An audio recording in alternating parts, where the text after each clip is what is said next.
Hello everyone, my name is Leo and I'm going to tell you a story about how I found freedom from a different kind of war. The pounding rattled my door like a battering ram, each strike shaking the frame until the lock cracked. Then the door gave way, slamming against the wall. In the glow of the hallway light stood Arthur Kane, my stepfather, his face red with alcohol and fury. He stumbled forward, shouting through clenched teeth, "You've betrayed this family, Leo. Tonight you'll learn what loyalty costs." Before I could react, his weight crashed into me, driving me back into the bookshelf. Pain exploded through my shoulder with a sickening pop. My body buckled, ribs screaming as he struck again. Behind him in the dim light stood my mother, Eleanor. Her hands clutched her face, her body trembling, eyes wide with terror. But she did not move toward me. She did not speak. She just stood there, silent, watching as my body crumpled to the floor. That silence pierced deeper than his fists. My name is Captain Leo Carter. I am 33 years old, a U.S. Army combat medic stationed at Fort Bragg.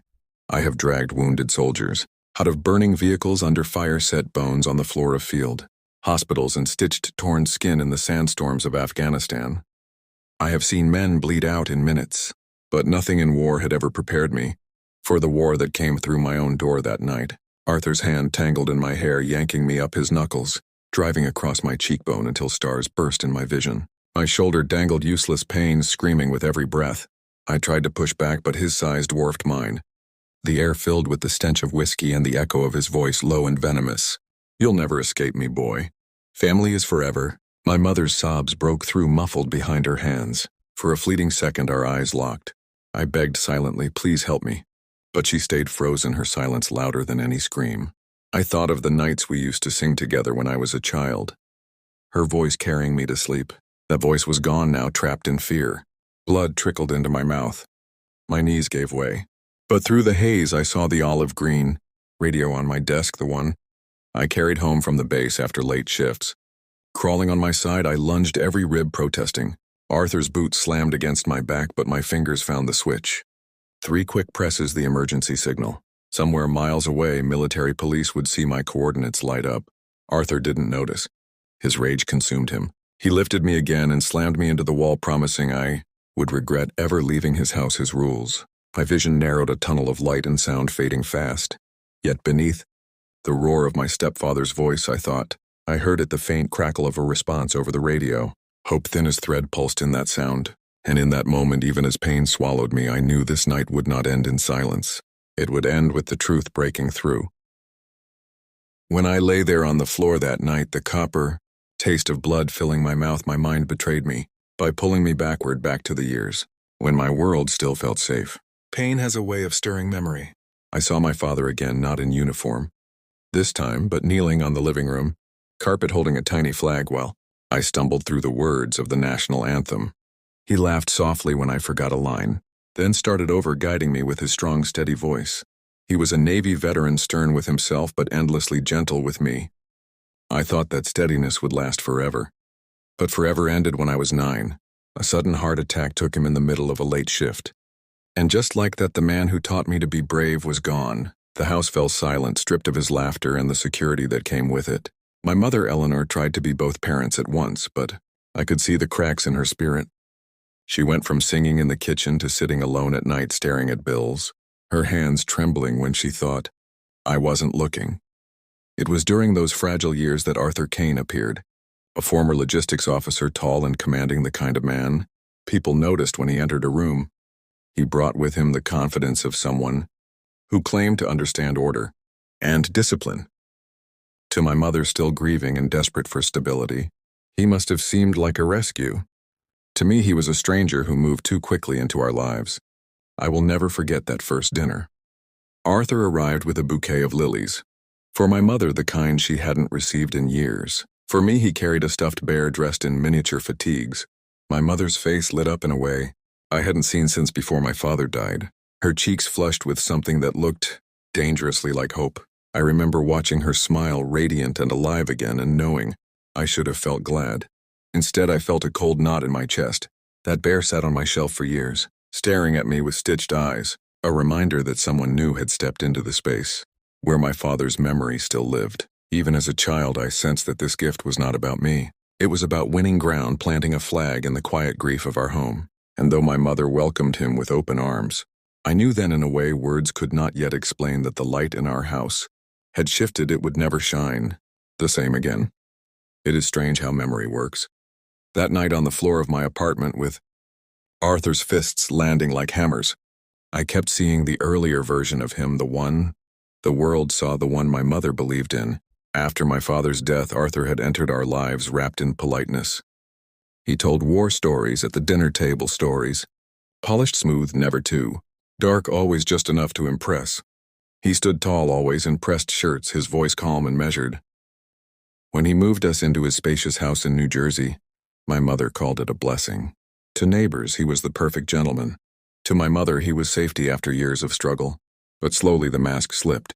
It began with small things, questions about who my mother spent, her afternoons with remarks about her clothing, comments disguised as concern. Then he suggested she close her bank account, saying families should share everything. I watched her hand over her independence with barely a protest. His charm with others never faltered. But inside the walls of that house he set the rules and rewrote every part of our lives. The woman who once hummed while cooking no longer sang. The red lipstick she wore on Sundays disappeared into the back of a drawer. She walked softer, as though even the sound of her footsteps needed permission. I saw her friends fade from our doorstep, one by one until the phone stopped ringing. All together, I learned to measure the mood of the house by the silence that hung in the air. One night when I was 15, I understood fully what lived beneath Arthur's calm surface. My mother had bought a simple dress, cheap, nothing extravagant. She wore it into the dining room, smiling timidly, and for a moment, I saw a glimpse of the woman she used to be. Arthur's expression hardened. Without warning, he hurled his dinner plate against the wall, the sauce dripping down like blood across the pale wallpaper. He roared that she was irresponsible, wasteful, ungrateful. My mother shrank before him, stammering apologies, promising to return the dress. I sat frozen, staring at the medal that had fallen from the mantle in the chaos, a navy medal that had belonged to my father. Arthur picked it up, sneered, and threw it to the floor. His voice was cold, final. I'm the only man in this house now. It was in that moment, watching my mother bow her head in silence, and my father's medal lying tarnished on the carpet, that I realized Arthur was not a protector. He was a conqueror, and our home was his territory. The mask had shattered, and the eyes that glared at me across the room were not those of a man. They were the eyes of a predator. The night Arthur threw my father's medal to the floor marked a turning point in me. I realized then that waiting for things to return to normal was a fantasy. Normal was gone, buried with my father. From that night forward, I understood that if I wanted air to breathe, I would have to carve it out myself. High school became my battleground. While other kids lingered in hallways or laughed in the cafeteria, I poured myself into the junior ROC program. Marching drills at dawn, endless push-ups, running until my lungs burned. I welcomed it all. The ache in my muscles was cleaner than the pain of home. Sweat drowned out the echo of Arthur's voice. Discipline became a shield. I could hold a rhythm that pushed the darkness of my house further away, if only for a few hours at a time. It was in those years that I met Olivia Parker. She was quick-witted, sharp as glass, the kind of girl who saw through facades in a single glance. She asked once why I never invited her over. I laughed it off, but she didn't buy it. One evening after practice, I let the truth slip. Not the full weight of it, I couldn't bring myself to, but enough for her to see the outline of my prison. She never judged, never pitied. She simply became the one person I could exhale around. Sometimes that's all survival really needs. One witness who knows you aren't crazy, who believes you. At home, the shadows deepened. My mother had become a ghost in her own body.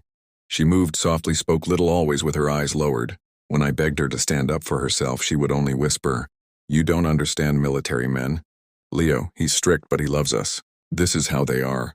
Each time she said it, I felt something inside me splinter. She called it love, but I knew better. It was fear wearing a mask too heavy to take off. So I built my own vow in silence. I promised myself that the moment I could leave, I would never come back. I would not vanish like my mother had. I would not let Arthur's rules become the definition of family. My escape wasn't going to be loud or dramatic. It was going to be steady, disciplined, inevitable. Every push-up, every mile, every drill was a step toward freedom. And in the stillness of my room at night, with the stuffed bear in uniform staring down from the shelf, I whispered a single promise: I will get out. I will never let him win. Leaving that house felt like stepping out of a cave, after years of breathing stale air. When my acceptance letter from West Point arrived, I packed my duffel in silence, not trusting myself to speak. The morning I left, Arthur barely looked up from his paper. My mother hugged me tightly, her arms, trembling, whispering words I couldn't quite hold on to. I told myself I was free. But freedom is more complicated than distance. At the academy, discipline became something else. No longer a shield, but a path forward. I poured myself into every drill, every field exercise, every late night study session until exhaustion was the only way I knew to rest. Years later, I traded cadet grays for Army greens and became a combat medic. Afghanistan taught me the kind of lessons no classroom could. I held pressure on wounds while mortars fell close enough to shake the ground. I dragged soldiers heavier than me through dust and blood, stitched torn flesh with trembling hands that had no time to hesitate. Out there, survival was measured in seconds and sometimes in miracles. It was in that desert that I met Lieutenant Charlotte Mitchell. Sharp-tongued, fearless, the kind of medic who laughed in the face of chaos. She became my anchor in the storm. And then there was Captain Mason Walker, Special Forces. He carried himself with quiet strength, a steadiness that reminded me of my father. Over months of missions and nights under a foreign sky, I let myself believe I could feel more than just survival. But even halfway across the world, the ghosts followed me. Every phone call home carried the same tremor in my mother's voice. She insisted she was fine, but the pauses between her words said otherwise. Silence has a weight, and hers pressed heavy through every static-filled line. I couldn't stand it, so I mailed her brochures from a military spouse's support center.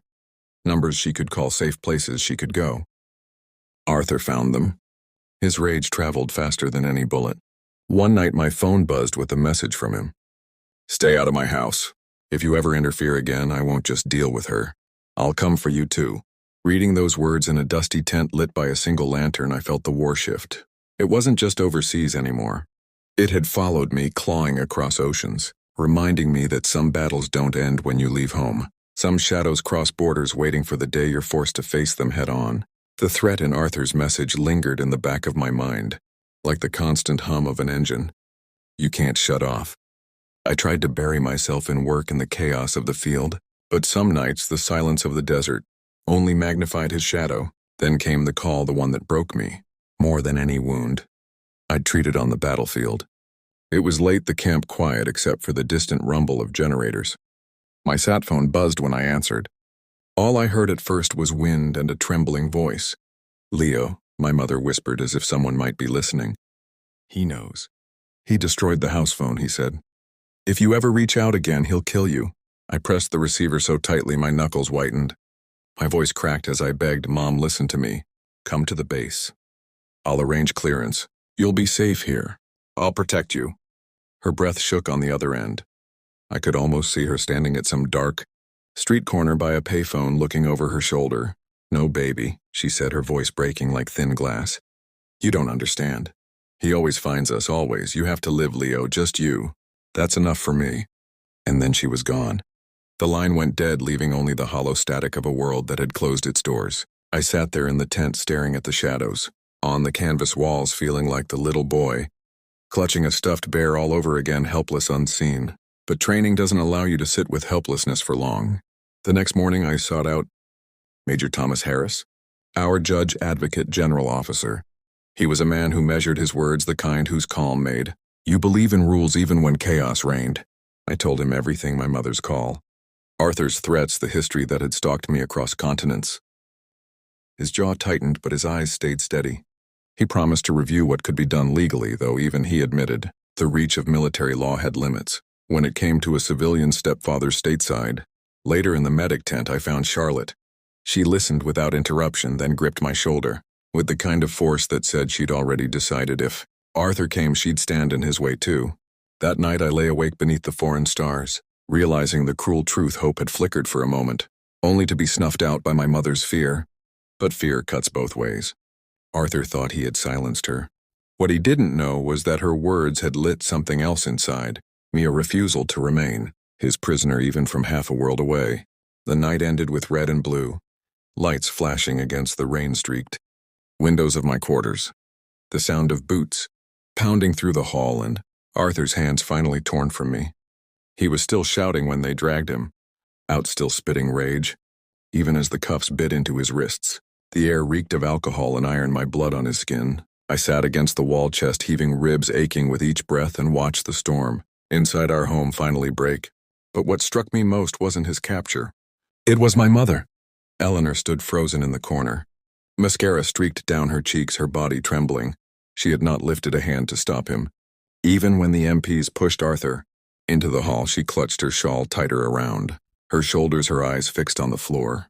And when they asked her to testify to confirm what had just happened, she shook her head slowly. "He's still my husband," she whispered. He didn't mean it. Those words pierced deeper than any of Arthur's blows. For years I had told myself she was a victim like me, trapped powerless. But in that moment I saw something harder to accept. She had chosen silence. She had chosen him. And maybe she always would. At the hospital, as they stitched the gash above my eyebrow and wrapped my ribs, Mason arrived straight from deployment. He stood at my bedside, fury and grief, battling in his eyes, his hand gripping mine so tightly. I felt the tremor in his bones. "Never again," he said, voice low but steady. "He will never touch you again." Major Thomas Harris visited the next day with a folder thick with reports. Arthur's arrest wasn't just about one night. It opened a record. Long ignored charges buried, complaints silenced. This time the system would not look away. For once the law carried weight heavier than Arthur's fists, and yet beneath the relief I grieved. Not for Arthur. He was nothing but a shadow now, but for my mother, who had been standing in that corner her whole life, mistaking submission for survival. I realized then that saving her was never within my power. What I could save was myself. When I stepped out of that hospital days, later uniform crisp despite the bandages beneath, the air felt different. I was not the child who whispered promises in the dark. I was a soldier who had survived both battlefields, foreign and domestic. And as the flag outside, the base snapped in the wind, I understood the truth. I had been running toward all my life. Freedom was never given, it was claimed.